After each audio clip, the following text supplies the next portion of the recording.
Hello. If you conduct empirical research, you must collect data through sampling. You can choose from a wide range of sampling schemes, each grounded in different methodological assumptions. In this discussion, I focus on two sampling methods that are frequently confused with one another. In research methods, especially in qualitative inquiry, students often conflate convenience sampling with purposive sampling, largely because both are non-probability approaches and both can involve clearly stated inclusion and exclusion criteria. However, the presence of such criteria alone does not determine the sampling strategy. Inclusion and exclusion criteria define who is eligible to participate. They do not define how participants are selected. The distinction lies in the researcher's role in the selection process, whether the researcher passively accepts volunteers or actively seeks out specific individuals. Consider a common student approach.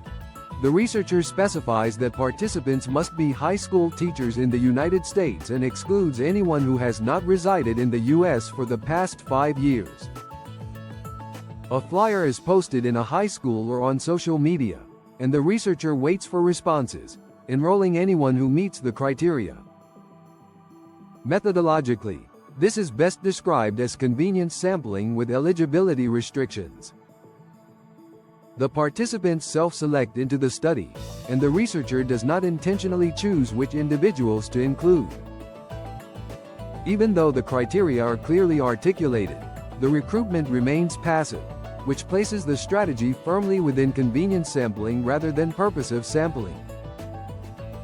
It is considered convenient because it requires minimal effort beyond identifying accessible recruitment channels.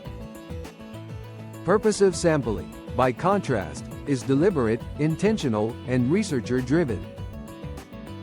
The researcher actively decides who should participate based on their potential to provide rich, relevant, and insightful data.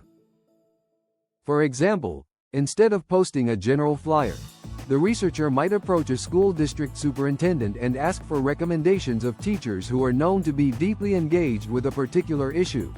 Perhaps educators who have led curriculum reform, openly challenged district policy, or demonstrated strong and articulate views related to the study's focus.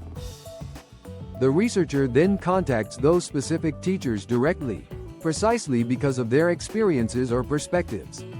This is purposive sampling in its classic sense. This distinction becomes especially important in qualitative research, where the goal is not representativeness or averages, but depth.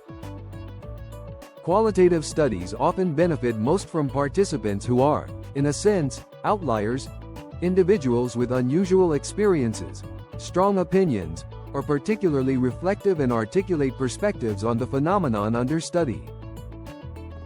These are the people who can speak at length, tell detailed stories, challenge assumptions, and surface tensions that might otherwise remain hidden. When a researcher intentionally seeks out such individuals, they are sampling purposively. By contrast, if the sample consists mainly of average participants who happen to volunteer, the resulting data may be thin, limited to short yes/no responses or a few unremarkable sentences that offer little analytical value. A helpful rule of thumb is this: if participants choose the study, the sampling is likely convenience sampling. If the researcher chooses the participants, the sampling is likely purposive. This does not mean convenience sampling is inherently wrong. It can be entirely appropriate given certain constraints. But it should be labeled accurately. Being precise about sampling terminology is not mere pedantry. It reflects a deeper understanding of how research questions, epistemological goals, and data quality align. If you've wrestled with this distinction in your own teaching, research, or writing, I'd love to hear your thoughts. Please comment, like, and share. This is one of those small methodological points that makes a big difference. There are other videos related to research methods and data analytics in this channel. Please explore my channel by clicking on the icon below. Thank you for watching. Goodbye.